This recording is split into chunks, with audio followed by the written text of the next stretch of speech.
आप में से कितने लोग हैं जो बहुत एक्साइटेड हैं आज के सेशन को लेकर के? तो अब मैं जैसे ही आपको नाम बताऊंगा उनका, जो हमारे आज के गेस्ट हैं, तो आपका जो एक्साइटमेंट लेवल है वो और बढ़ जाएगा। ये बताने से पहले कि गेस्ट कौन है, मैं आपको थोड़ा सा बताता हूं YouTube के बारे में। YouTube में क्या है कि पूरे वर्ल्ड की अगर बात करी जाए तो करोड़ों चैनल्स हैं जो अलग अलग जॉनर्स में हैं, अलग अलग कैटेगरीज में हैं। उसमें से दो बड़ी कैटेगरीज हैं, मोटिवेशन और एजुकेशन। पूरे वर्ल्ड में जो वर्ल्ड का नंबर 1 मोटिवेशन चैनल है वो मेरा है, और जो वर्ल्ड का नंबर 1 एजुकेशन चैनल है किसी इंडिपेंडेंट क्रिएटर का, वो उनका है, जो कि हमारे गेस्ट हैं। उनके 17 मिलियन से ज्यादा सब्सक्राइबर्स हैं। Please give an energetic and warm welcome to the one and only Khan sir.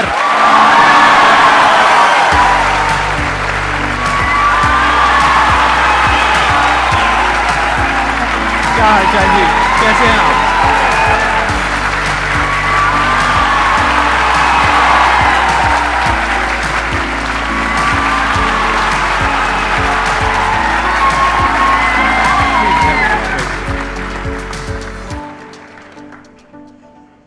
इससे पहले कि ऑडियंस आपसे कुछ पूछे या इंटरेक्ट करे, मेरे माइंड में एक क्वेश्चन है आपके लिए जी। जो बच्चे हैं वो आपके इतने दीवाने क्यों हैं, इतने पागल क्यों हैं आपके पीछे? मतलब मेरे कमेंट सेक्शन में भरा पड़ा था, खान सर कब आएंगे, खान सर कब आएंगे। मतलब ऐसा क्या जादू कर दिया आपने बच्चों के ऊपर? ये सवाल हम आपसे भी पूछते हैं, हमारे पे भी इतना कमेंट आया, इतना मेरे तो ऑफिस में लोग चले आए कि सर कब जा रहे हैं। अच्छा।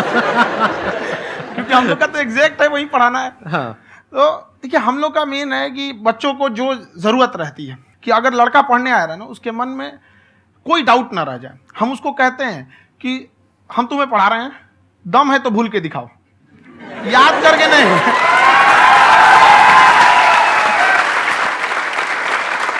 प्लस आप जिस प्राइस पॉइंट पे पढ़ा रहे हैं, आई थिंक वो सबसे कम है, वो बहुत ही कम है। सर, ये जो फीस का कल्चर है, ये हमारा इंडियन कल्चर नहीं है। हमारा इंडियन कल्चर गुरु दक्षिणा है, उस हिसाब से वो सही है। ऑक्सीजन जैसे जिंदगी के लिए जरूरी है, वैसे एजुकेशन जरूरी है। कोई ये नहीं कह सकता है कि पैसे की वजह से वो खान सर के यहाँ से लौट गया। क्या बात है।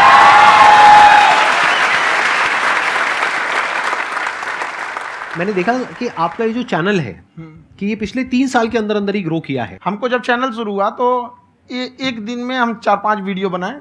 एक हमको कुछ आता, आज भी नहीं आता इतना, तो हम देख के कैमरा उमरा तो हम कंफ्यूज हो गए, बाप रे। तो हम एक ही दिन में वीडियो शूट किया, पढ़ाने वाला टॉपिक था हमको। उसके बाद कभी वीडियो ही नहीं, 6-7 वीडियो एक ही बार शूट कर लिए। और एक जो थे जिनका कैमरा वगैरह था, मेरे पास कैमरे भी नहीं थे उस टाइम, और कैमरा 35,000 का था। तो 6 महीना इसी में लग गया, जो 35,000 इसी में फंस जाएगा। तो उनके कैमरे से शूट किए, उन्होंने कोई चार्ज लिया, उसके बाद हम छोड़ ही दिए। लॉकडाउन लगा, तब हम कहें आप कैसे पढ़ाएंगे? हो तो 1 दिन 2 दिन करते करते अचानक लंबा हो गया। तब हमको याद आया कि ओहो, मेरा एक चैनल भी है वहाँ पे। तो उस समय उस पर लगभग 30,000 सब्सक्राइबर हो चुके थे। तो जैसे लॉकडाउन लगा तो उस पर पढ़ाना चालू किया, और पता नहीं क्या लोगों को पढ़ाई में इतना इंटरेस्ट आ गया कि आपका स्टाइल ऐसा है थोड़ा सा, आप आई थिंक पढ़ाई के साथ साथ में जो बीच बीच में आप थोड़ा बहुत छोड़ते रहते हैं ना, मतलब जो जो एंटरटेनमेंट चलता रहता है। ये बात हम देखिए, जब हम गुलाम थे ना, तो अंग्रेजों ने एक चाल चला था कि भारत को हम फिजिकली गुलाम रखेंगे 100-200 साल, मेंटली 1000 साल कर देंगे। उन्होंने पढ़ाई का मॉडल चेंज कर दिया। उन्होंने ऐसा डिजाइन किया कि ये टीचर की रिस्पॉन्सिबिलिटी है, वो पढ़ा के चला जाए। टीचर की रिस्पॉन्सिबिलिटी यहाँ खत्म नहीं हो जाती है। पढ़ाना तो कोई भी पढ़ा सकता है, टीचर की इससे बड़ी रिस्पॉन्सिबिलिटी होती है उसे समझाना। वो समझा कि नहीं समझा। अगर लड़का आपके समझाने के बाद डाउट रह गया तो ये आपकी गलती है। लड़का हमसे पूछता है, सर इतनी भीड़ है आपके पास, तो कहे सर डाउट कैसे पूछेंगे? हम कह रहे यार, तुम्हारा डाउट बचेगा तब ना पूछेगा तुम डाउट यहाँ पे।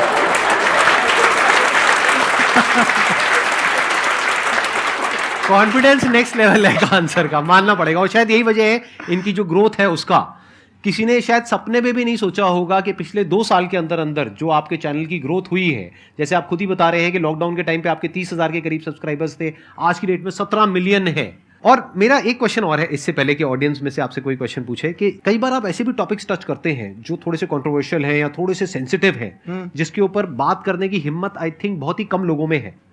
तो आपको कभी ये नहीं लगता है कि कहीं ज्यादा तो नहीं हो रहा है, इसको थोड़ा रोक देते हैं, थोड़ा कम कर देते हैं? क्योंकि कोई लाइन ही नहीं है वैसे तो बोलने को, तो आप कुछ भी बोल दो, कितना भी बोल दो। हुई है कंट्रोवर्सी बहुत बार। एक्चुअली बचपन से हमको फौज में जाना था, और फौज वालों के लिए ये सब मायने नहीं रखता। उसको करना है मतलब करना है, तुम सामने कुछ भी रहो, डजंट मैटर।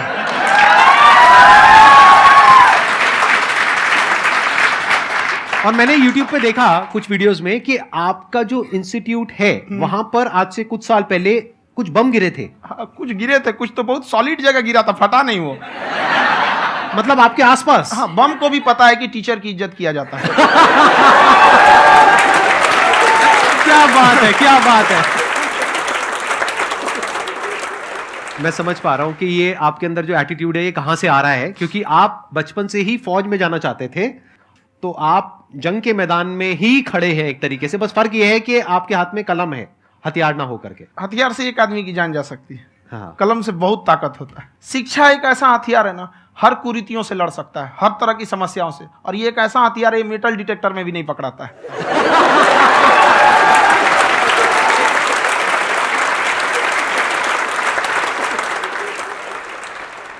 मेरा क्वेश्चन ये है कि अभी प्राइवेट ऑर्गेनाइजेशंस में पीटने का, पनिशमेंट का ये सिस्टम जो है खत्म हो गया है। हम आपके वीडियो में देखे हैं सर कि आप एक बड़ा सा रोल रखे रहते हैं, पुलिस वाला लाठी है वो, पुलिस वाला लाठी है, और स्टेज पे बुला के बच्चों को उसी से धुनाई शुरू कर देते हैं मस्त एकदम से, है ना।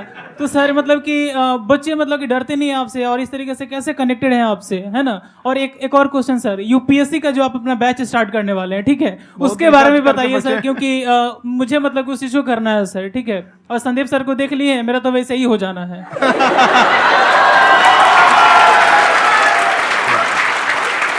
क्या हो जाना है? मेरा पूरा कंप्लीट करो। I'll be an IAS officer next year because I have seen you, sir. My day is like complete, sir. All the best. Thank you so much, sir. Thank you. पूरा बोला करो। Thank you. देखिए, लड़कों को जहां तक पीटने की बात है, जब पढ़ाने की बात आएगी तो उसको हम पूरे बेहतरीन ढंग से पढ़ाएंगे। लेकिन जब सजा देने की बात आएगी ना, तो वो भी बेहतरीन ढंग से होगा। ऐसा थोड़ी होगा कि बस एक ही चीज बेहतरीन ढंग से होगा। और डर का होना बहुत जरूरी है। ये डर भी अपने आप में एक मोटिवेशन है, क्योंकि जब आपके अंदर एक थोड़ा सा डर रहे ना, तो डर के भागिए मत। एक ऐसा डर जिसको आप लगे कि नहीं नहीं थोड़ा सा और करने की जरूरत है, फिर तो ये हम इसको क्रॉस कर जाएंगे यहाँ पर। तो लड़कों के अंदर ये डर बनाना भी जरूरी रहता है। और रही बात यूपीएससी वाले की, जो आपने बोला, बहुत सारे लड़के वेट कर रहे हैं यूपीएससी की, क्योंकि 2-2.5 लाख फीस सारे लोग एफोर्ड नहीं कर सकते।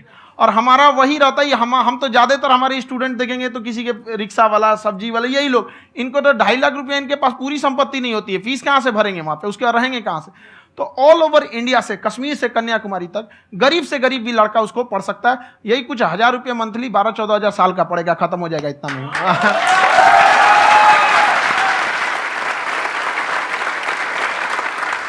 ये जो डंडे वाली बात इन्होंने कही, ये सच है? मतलब आप हाँ, सच में एक डंडा रखते हो? पुलिस का ही है वो। और मारते हो? हाँ, कि मतलब अगर कोई लड़की छेड़ता है या ऐसा कोई भी उल्टा पुल्टा काम पढ़ाई करता लिखाई है, कुछ भी गलती करेंगे तो पिटाएंगे वो यहाँ पे, कैमरे पे, ऑन कैमरा, जैसा भी रहे, कुछ भी पिटाना तो उनको फिक्स है। एक तो कोई मतलब विधायक जी थे, उनके लड़का को पीट दिए, तो चला है दल बल लेके अपना वहां पे। उसने घर पे नहीं बताया था कि सर ने पीटा है, बस बोल दिया कोचिंग में पीटा है। बाद में पता चला हम पीटे हैं, तो उसके पिताजी मेरे सामने और पीटे।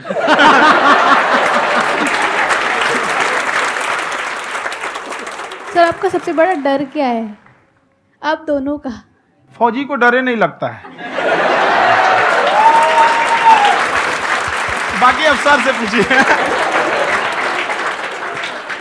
आज के सेशन से पहले कोई डर नहीं था, लेकिन अब मुझे इनकी डंडे वाली कहानियां सुन करके डर लग रहा है कि कहीं मैंने गलती से कुछ बोल दिया अरे ऐसा और नहीं। इन्होंने कहीं पीछे कुछ रखा हुआ है, और यहीं आ करके अगर इन्होंने मेरी पिटाई कर दी तो बहुत बुरा हो जाएगा। तो इसलिए हमको थोड़ा डर लग रहा है।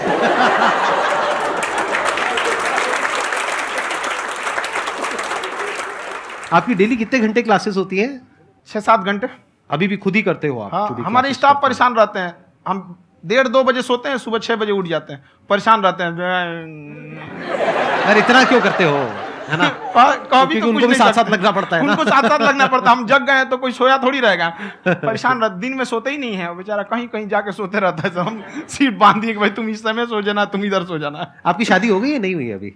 मेरी खुशहाली देख के आप आइडिया लगा सकते हैं।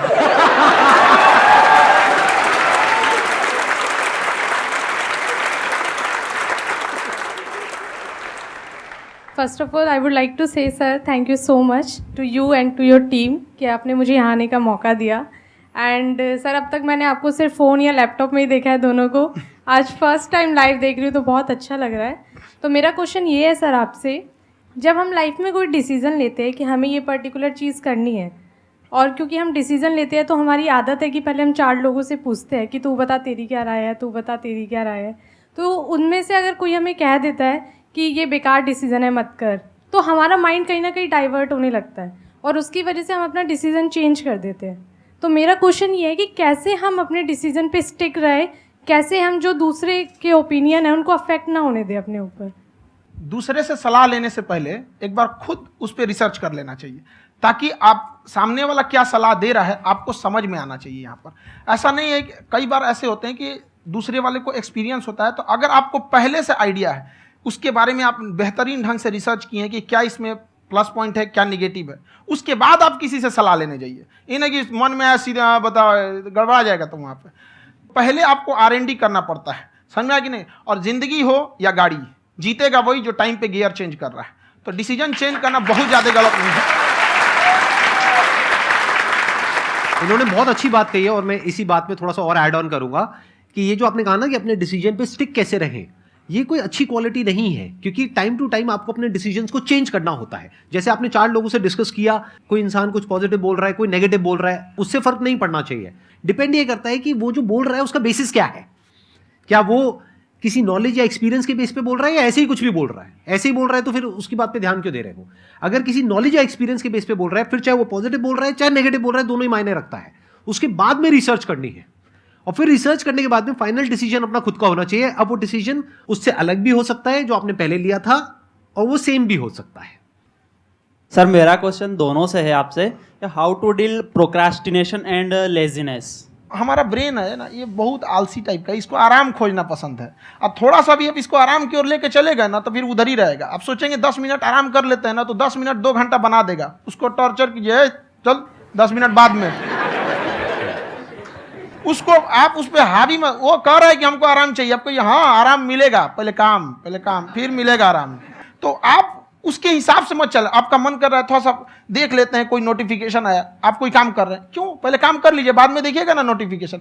आप हावी मत होने दीजिए यहाँ पे। अगर आप 5 मिनट भी थोड़ा सा लूज पड़े ना, थोड़ा सा कमर सीधा कर लेते हैं, 2 घंटा बर्बाद कर दिया आपको। हावी मत होने दीजिएगा उसको अपने ऊपर। प्रोक्रेस्टिनेशन को तोड़ने का एक ही तरीका है, सबसे छोटे लेवल पे ले जा करके उस गोल को तोड़ दो। यानी वो गोल बहुत बड़ा है, उसको ब्रेक डाउन करो, उसके सबसे पहले स्टेप पे आ जाओ कि उसको अचीव करने का सबसे पहला स्टेप क्या है। जैसे गाड़ी चलाना सीखना है, उसका सबसे पहला स्टेप क्या है। अगर घर में कोई नहीं है सिखाने वाला या सिखाने वाली, तो बाहर जा करके जो गाड़ी का ड्राइविंग स्कूल है उधर जा करके पैसे दे दो। अब फंस गए ना तो फंसा दो अपने आप को। दिमाग ये लगाओ कि अपने आप को कैसे फंसाया जाए। जब हम फंस जाते हैं ना तो फिर हमको वो काम करना ही पड़ता है। Then there is no looking back. जब तक आप सोच रहे हो तब तक सोच रहे हो, उसको बोलते हैं पैरालिसिस ऑफ एनालिसिस, कि आप सोचते चले जा रहे हो अपने माइंड में, मैं ये करूंगा वो करूंगा वो करूंगा वो करूंगा, और प्रोक्रेस्टिनेट हो रहा है, वो चीज टलती चली जा रही है। तो उसको छोटे से छोटे लेवल पे ब्रेक डाउन करके उसको कर दो, दैट इज नंबर 1। और जैसे ही करना शुरू करते हो, कोशिश करो कि उसको जब तक कि आप सही से नहीं कर लेते हो उसको छोड़ना नहीं है, तो आपकी लेजीनेस भी खत्म हो जाएगी। कई लोगों को तो हमने देखा जो सप्ताह में कुछ भी नहीं करता, वो भी संडे को आराम कर रहा है।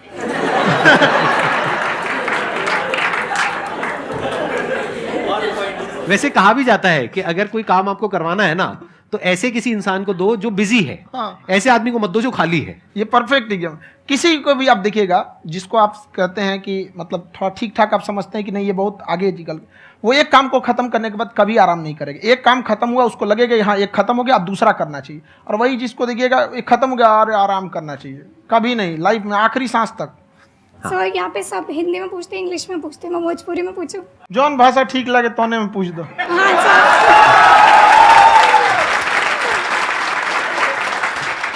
सर ये पूछे के चाहते नहीं कि जैसे हमने के पढ़ाई करी निशान, तो कभी कभी डेली टारगेट्स जो होला वो कंप्लीट ना होला। अगर टारगेट्स कंप्लीट भी होला तो फिर ऐसा इरिटेशन या फिर वो एंजाइटी या फिर कि और करना है या फिर अभी नहीं हुआ, वो चीज़ हमेशा रहेला। तो वो कम कैसे करल जाए? देखिए टारगेट्स को ना हम लोग को एक अपने हिसाब से पहले फिट करना चाहिए। ऐसा नहीं कि दूसरे किसी इंसान को देख के हम टारगेट फिट कर ले। कोई लड़का 8 घंटा पढ़ रहा है, कोई पहली बार अभी पढ़ना ही चालू किया, उसको देख के 8 घंटा पढ़ेगा तो पढ़ाई छोड़ देगा। तो आप अपनी क्षमता के हिसाब से देखिए कि आप कितना पढ़ सकते हैं। अगर आपने एक घंटे को बना लिया कि हम 1 घंटा पढ़ सकते हैं, अगले 1 हफ्ते तक उसको सस्टेन रखिए। जिम में कैसे करते हैं लोग, पहले दिन उठा लीजिएगा 1 कुंटल तो हार्ट अटैक हो जाएगा। तो वो धीरे धीरे टारगेट सेट कीजिए और अपनी क्षमता को भी देखिए। हर इंसान की क्षमता अलग है। कंगारू को देख के हाथी छलांग मारेगा, पैर तोड़ के बैठ जाएगा।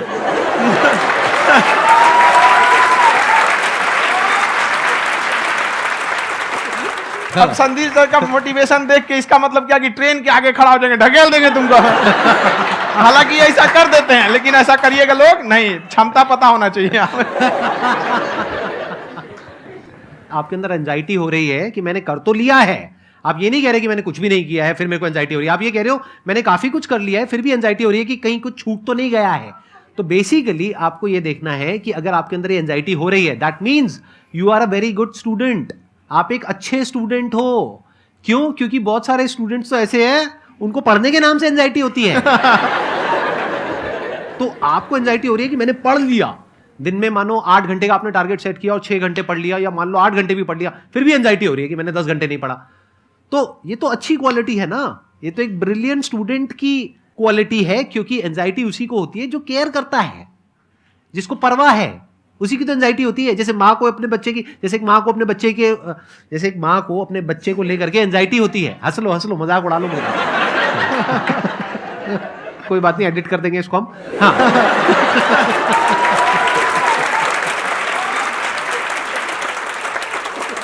जैसे एक माँ है, उसको अपने बच्चे को लेकर के एंजाइटी होती है, थोड़ी सी भी तबीयत खराब हो जाए उसको एंजाइटी होती है, चाहे बच्चा ठीक भी है, डॉक्टर को नहीं होती है। क्यों? क्योंकि माँ को उस बच्चे से प्यार है। तो दैट मीन्स कि आप अपनी पढ़ाई को लेकर के सीरियस हो, इस वजह से आपके अंदर एंजाइटी हो रही है, विच इज नॉर्मल। जहां पर प्यार मोहब्बत होती है वहां पर थोड़ी बहुत एंजाइटी तो होती ही है ना। समझ रहे हो ना मैं क्या कहना चाह रहा हूं? आप लोग समझ रहे हो ना मैं कहां जा रहा हूं? जब वो किसी और से बात करती है तो एंजाइटी होती है ना।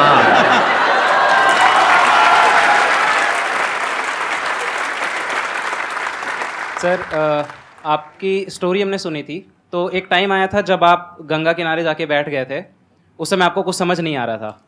तो उस समय मतलब आपने ये डिसीजन कैसे लिया कि अब आगे नहीं, यहाँ से वापस जाना है? रास्ता ही नहीं था। घर जाने के लिए एटलीस्ट 90 रुपए चाहिए थे, जेब में 40 रुपए थे। कैसे घर जाते हैं? और हम गंगा के किनारे चुपचाप बैठे बैठे हम कहें कि अब बहुत टेंशन हो गया, अब घर जाना चाहिए। रूम पे, तो किराए के रूम पे ही आदमी सारे लोग रहते। गए वहाँ पे तो रूम लॉक हो गया था। तुम खटखटाएं तो ऊपर से गुस्सा से बोले जो ऑनर थे, क्या टाइम हो गया है? तुम कहीं 9-10 बज रहा होगा। घड़ी देखिए तो 2 बज रहा था रात का, 2-2:30 बज गया था वहाँ। टेंशन में आप तो होता है, कई बार ऐसा समय आएगा कि लगेगा जैसे अब कुछ नहीं हो सकता है। तो इससे घबराना नहीं है। कभी कभी गुच्छे की आखिरी चाबी भी ताला खोल देती है। जो बातें आपने बताई कि घर में प्रॉब्लम्स ये तो बहुत लोगों ने फेस करी वहां पर, आप अकेले नहीं है, बहुत लोगों ने ये प्रॉब्लम्स फेस करी, बहुत तरह की प्रॉब्लम्स देखी, बहुत तरह की स्ट्रगल्स देखी, लेकिन वो सब इतने कामयाब नहीं हो पाए जितने कि आप हुए। तो आपके अंदर ऐसा कुछ ना कुछ है जो औरों के अंदर नहीं है। तो वो मैं जानना चाह रहा हूं कि वो ऐसा क्या था जहां से कि आपका दिमाग यहां तक सोच पा रहा है कि मैं पूरे इंडिया में इतने बड़े लेवल का चेंज लेकर के आ सकता हूं, एजुकेशन फील्ड में रेवोल्यूशन लेकर के आ सकता हूं। ये सोचना ही बहुत लोगों के बस का नहीं है। मेरी एक खुद की थिंकिंग, अगर हमको कोई 100 रुपए किसी काम के लिए दिया, हम सबसे यही कहते हैं, तो हम कोशिश करते हैं उसे 200 का रिटर्न दे। अगर कोई हमसे 200 रुपया फीस दे रहा है, 250 दे रहा है, तो हम उसको ये कोशिश करते हैं कि तुम्हें ऐसा लगे कि नहीं भैया हमने 10-20 हज़ार का पढ़ लिया यहाँ पर। वो ईमानदारी से कभी कमी नहीं। और हमेशा अगर हम प्रॉमिस X का करते हैं तो डिलीवर 4X करना चाहते हैं। ध्यान से सुनना और ध्यान से समझना इस फर्क को। अगर आप समझ पाए तो बहुत आगे जाओगे लाइफ में। एक वो होते हैं जो ये सोचते हैं कि हमें सब कुछ मिल जाए, हमें कुछ भी करना ना पड़े। दूसरी कैटेगरी होती है लोगों की जिनको जितना मिलता है उसमें भी चोरी चकारी करते हैं या कोशिश करते हैं कि उससे कम दे सामने वाले को जितना कि हमें मिल रहा है। तीसरी कैटेगरी होती है लोगों की जो इनके जैसे लोग होते हैं, वो क्या करते हैं, वो ये सोचते हैं कि अगर मैंने किसी से 1 रुपए भी लिया, देखा जाए तो 200-250 रुपए कुछ भी नहीं होता है, 200-250 रुपए अगर मैंने लिया तो कैसे उसको 400 रुपए की वैल्यू दूं। ये जो थिंकिंग है ना, यही एक फर्क होता है एक ऐसे इंसान में जो बहुत आगे निकल जाता है और उस इंसान में जो मीडियोकर रह जाता है। आप अपने आप को अपने आप के ऊपर समय दीजिए, उसको डेवलप कीजिए। जब आप अपने आप के ऊपर खर्च करते हैं तो आने वाले समय में लोग गूगल पे आपको सर्च करते हैं। क्या बात है सर, ये आपने अभी बनाया है या ये कोई पुराना आपका वो है? बनते रहता है इसे, फ्लो में बन जाता है। आपके अंदर ना सर एक कवि छुपा हुआ है कहीं ना कहीं जो बाहर आना चाहता है। कभी ना कभी आपने सोचा होगा कुछ हाँ, कभी कभी देखिए एक चीज है, संगत का बहुत अच्छा असर पड़ता है। ये चीज को हमेशा, संगति का मतलब लोग हल्के में ले लेते हैं। संगति का मतलब होता है संग संग गति। तो अच्छे लोग के साथ रहेंगे तो संग संग अच्छी गति होती जाएगी, खराब में रहेंगे तो ये भी होता है। बट अपने आप को थोड़ा सोचना चाहिए कि हम केवल जी के मर जाएं इसके लिए नहीं आए हैं। लोग कहते हैं कि सर नाम क्यों नहीं बताते अपना। हमारी एक ही सोच है कि जाने के बाद इस दुनिया से हमको मतलब एक चीज देना चाहते हैं स्टूडेंट्स को, कि वो याद करें कि इस पैसे की भाग दौड़ की दुनिया में हर कोई दोनों हाथ से लूटने में लगा है, खाली हाथ जाने के लिए ये सबको लगा है। तो हर कोई को ये सोचना चाहिए कि था कोई इंसान जो इतने कम फीस में इतनी शिक्षा जो महंगी थी, जो कमाने का रास्ता था, उसको भी एकदम कंपटीशन इतना कर दिया कि अब लोगों को अपनी फीस बढ़ाने में डर लगता है कि अरे यार, लड़का कमेंट करता है कि खान सर इतना ले रहे हैं, आप बहुत बड़ा टीचर हो गए।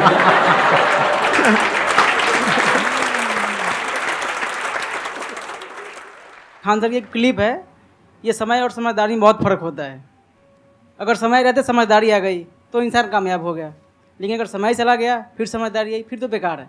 तो सर मतलब कुछ आपको ऐसी चीज़ लाना चाहिए जो मतलब बच्चों जो तैयार हो रहे हैं उनको ये चीज़ें मतलब एंड टाइम पे दिखे। समझ रहे आप मेरी बात? नहीं समझ?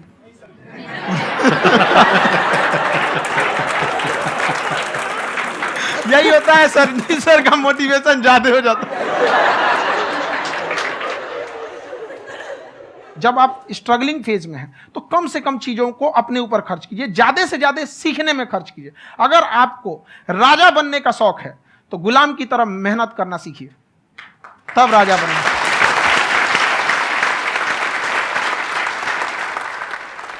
ये दुख, ये दर्द, ये सब तेरे अंदर है। तू अपने बनाए इस पिंजड़े से बाहर निकल के देख, तू अपने आप में एक सिकंदर है।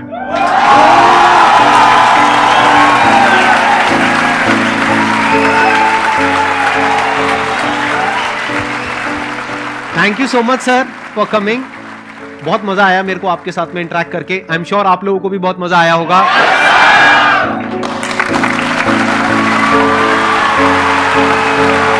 थैंक यू सो मच जी, थैंक यू।